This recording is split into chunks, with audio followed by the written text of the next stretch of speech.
Drugs destroyed everything I ever had, and it destroyed everything that I ever wanted. You know, you think that you can lay it down, but you can't. People didn't mean anything to me. My dope did. My grades started going down. I started not even wanting to go to school. Don't do it. Stop it. Don't let it go any farther. Think about your family. Think about your loved ones. It could happen to you. It could happen to you.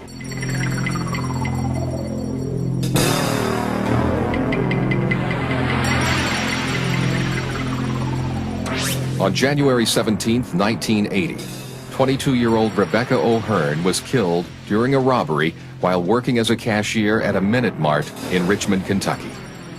This marked not only the tragic and premature end of Miss O'Hearn's life, but also the night that Harold McQueen's life reached its lowest point. At the time of the crime, Harold McQueen had been addicted to heroin, Valium, and alcohol for close to a decade, and his life had spiraled out of control as a result. Harold was severely intoxicated the night of the crime. He had injected in excess of 150 milligrams of Valium and had consumed massive amounts of alcohol and marijuana. People who saw him immediately before and after the crime report that he was so intoxicated he could barely walk on the night of the crime. What you are about to see is an interview with Harold McQueen. Harold spent 17 years on Kentucky's death row, and the root cause of his being in prison was drugs and alcohol. Alcohol. When did you take your first drink? I was 10 years old. How did that happen? My real dad, he stayed pretty well drunk, and he used to give it to me. And you liked it, or? I don't like the taste of it, but I like the feeling that it gave me. Talk about that feeling a little bit. Well, it's the kind of feeling you get when you don't care about anything, and you're in your own little world. Nothing's on your mind. You just you like to stay that way as long as you could. So I just keep drinking more and more until I pass out. Oh, yeah. Well, what are the consequences? You may feel good for a little while, but then what happens afterwards? I got really sick.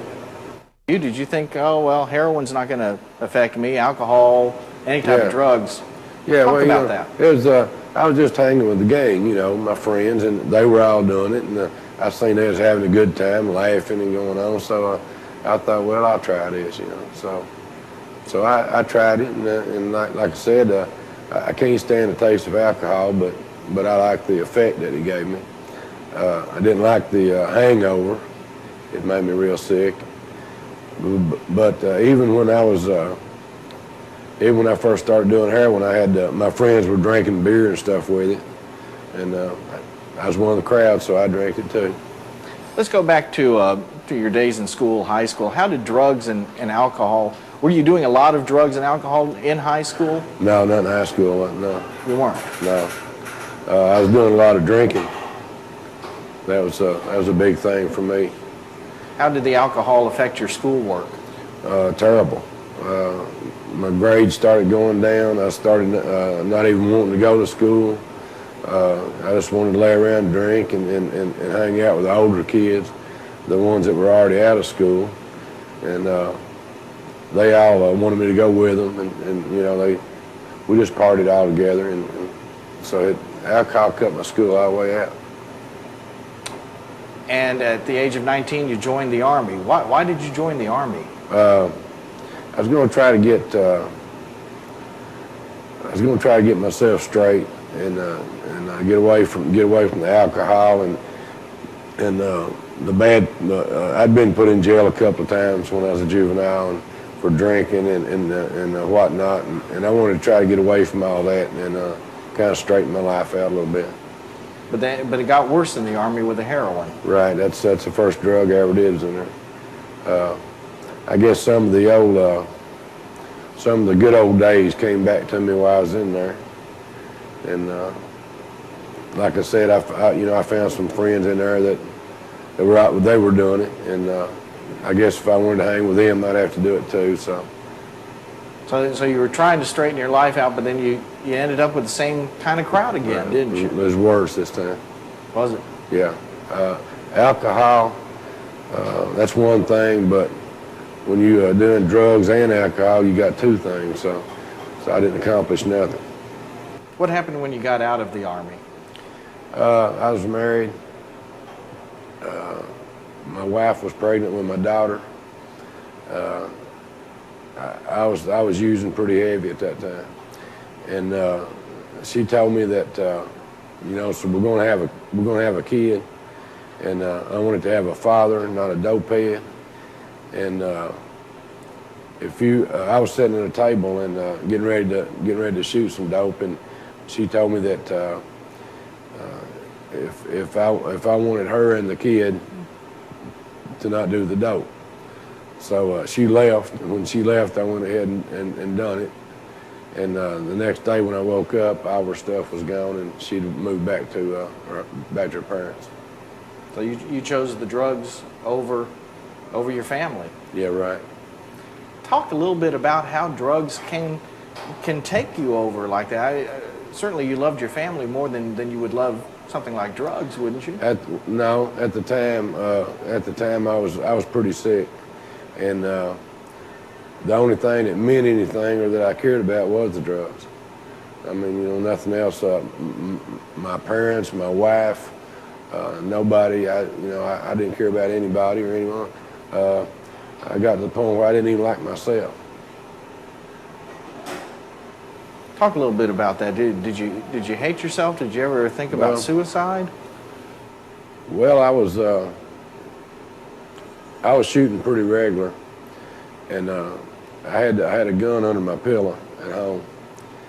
And one night I woke up, and it was in the middle of the night, and it was wintertime, and it was cold outside, but I was sweating, and I sat on the edge of the bed, and my stomach was burning, and felt like every muscle in me was straining and ripping apart, and I just reached under the pillow and got the gun out and put it to my temple and pulled the trigger. It snapped, but it misfired, and it was just I didn't think I was wanting to go through that anymore, and that's why I did that. Young people, like we were talking about earlier, think that they can control drugs, that drugs won't control them, but that wasn't the case with you. No, you may think you can control drugs. Well, I'll go out tonight and do this, and weekend and everything. I'll be back in school, but you keep doing that, and pretty soon you'll be doing it at school too. You think that you can lay it down, but you can't. It's like eating. It's something that you have to have, and you don't pay any attention to it when you do it. After a while, I mean, it's just an everyday thing. When you were hooked on the drugs, did you realize that you were hooked on the drugs, or did it just become a normal everyday thing? Well, for a long time, I didn't realize I was hooked until, like I said, my stomach got burning, and it seemed like every part of me hurt, and I was sick, and I come to my senses and realized what I was doing. I knew what had happened then, and that's why I tried to kill myself. Drugs obviously affected your life, but what about the lives of the people around you, the people that loved you, your family, your friends, your relatives? How did it affect them? Well, I'm going through that right now. Drugs destroyed everything I ever had, and it destroyed everything that I ever wanted. You don't have no future with drugs. I mean, you don't have anything. You don't care about your mother, your brother, whoever. You just got to get that high. And if you don't get it, you'll get it the best way that you can. If you don't have money, you'll steal, rob. I don't know of too many junkies that's working that holds good jobs, because you can't hold a job like that. You have to shoot up every so often, and you just can't do that. It don't mix. You just mentioned that drugs destroyed what you wanted for your own life. What did you want out of your life? I wanted a wife, kids. I wanted a family. I wanted to love. I wanted